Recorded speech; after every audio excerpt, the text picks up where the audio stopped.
Alright chat, so you know that thing you do on the low? Yeah, you know that one thing you do when nobody's looking? Wait, no, not that. Hold on. I mean that thing. The thing you do but never really tell a soul. Yeah, well, sorry to break it to you, but we all do it. But it's like the world came to a strange agreement to never really talk about them. So in today's video, we're gonna do exactly just that. We're all getting exposed for this one. Yeah, I said we all, so brace yourself. But anyway, y'all didn't order a yappuccino, so without further ado, let's open up this can of worms.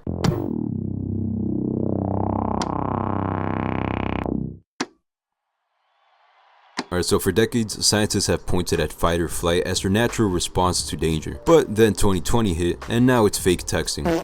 Yeah, we fake text now. Don't lie, you've done it. You're walking in one direction just to realize you were supposed to go the completely opposite way. But instead of just turning around like a normal functioning human, you hit one of these. Because apparently, looking lost is more humiliating than pretending to argue with customer service. It's amusing, really. Like, dude, we would rather fake an entire Oscar-worthy customer service rant than risk somebody thinking, oh wow, that person doesn't know where they're going? Look at that fucking loser. And in all honesty, I respect that. Some of y'all would fake laugh at a fake text just to avoid making eye contact with a stranger 30 feet away from you. And to be honest, if you're one of those people, I don't really blame you. I used to do the same thing, but then I discovered a new method.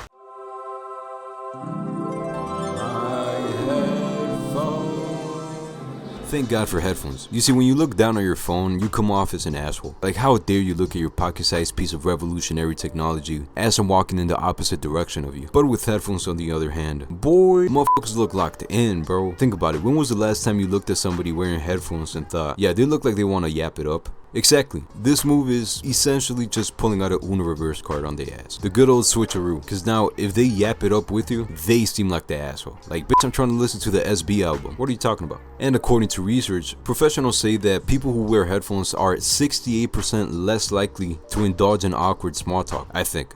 I don't know. Don't Google that. It sounded legit, so let's just leave it at that. If this isn't peak human evolution, I don't know what is. But in some, wear your headphones, kids. Or don't. I'm not your dad.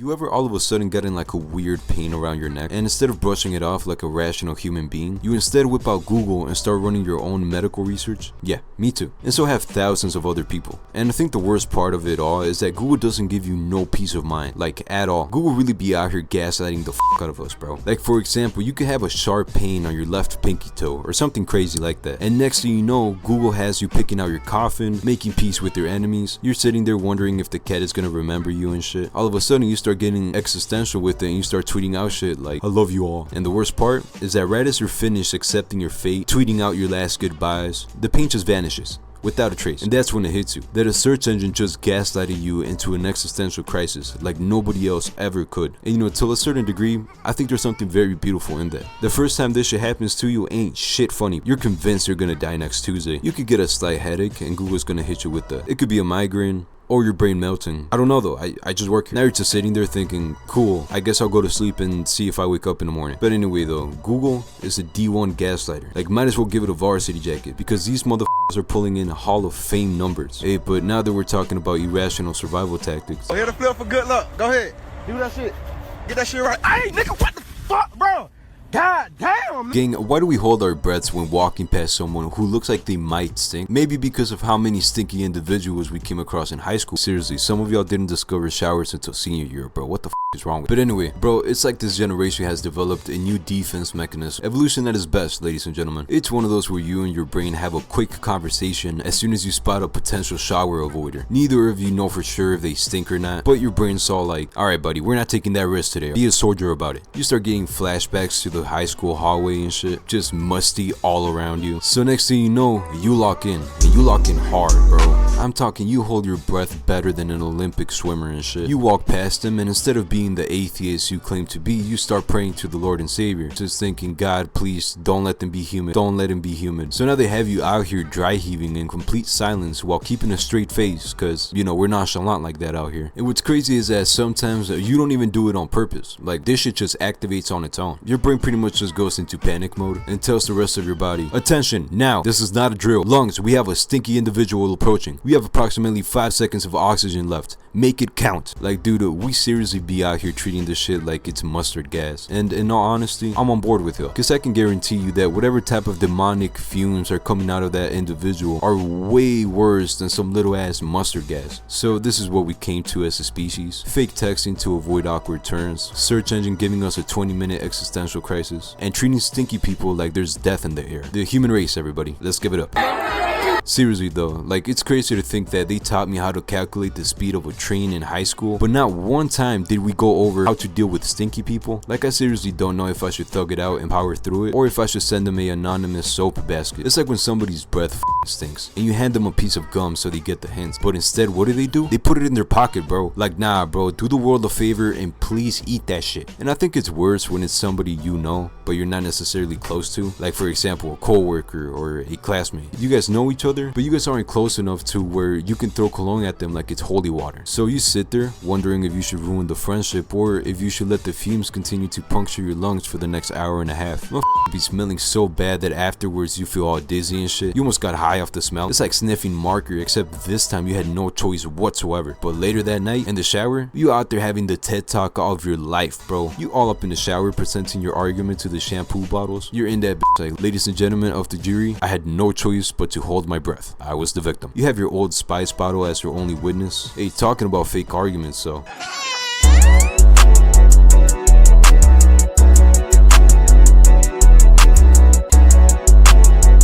all done it. You get into an argument throughout the day and now it's just replaying in your head for the next 48 hours. And it's always after the argument that you suddenly become one of the greatest debaters on planet Earth. You're sitting there thinking to yourself, you know what I should have said? And then deliver a bar so cold it would have startled the room. You know, if you weren't saying it to your hair conditioner. And it's hilarious because you really get into it. You start giving the other person lines like you in that reenacting what the other person would have said just so you can flame them properly. But the best part, you always win, no matter the situation. Your boss fired you because you're 7 minutes late. Well, guess what? You left them wondering if they're suited for their position. Or that one time at McDonald's, they didn't want to serve you breakfast because they only serve it till 11 a.m. and you got there at 11:01 a.m. Yeah, you made the company rethink their whole business plan. Or that one time 3 years ago when your homely flamed you at the lunch table and just now you're coming up with the line that would have made him change schools instantly. Therapy? Absolutely not. We got shampoo bottles and hypothetical scenarios in 2025. That's all we need. But if arguing in the bathroom wasn't enough, we are out here running full-blown mental simulations like we're in the Matrix or something. You were just cooling on the couch and out of nowhere your brain hits you with the most out-of-pocket situation. Like for example, this scenario damn near 80% of men have experienced at least once in their lifetime. And it goes a little bit like this. Yo bro, yo what's up? Did you lock the doors?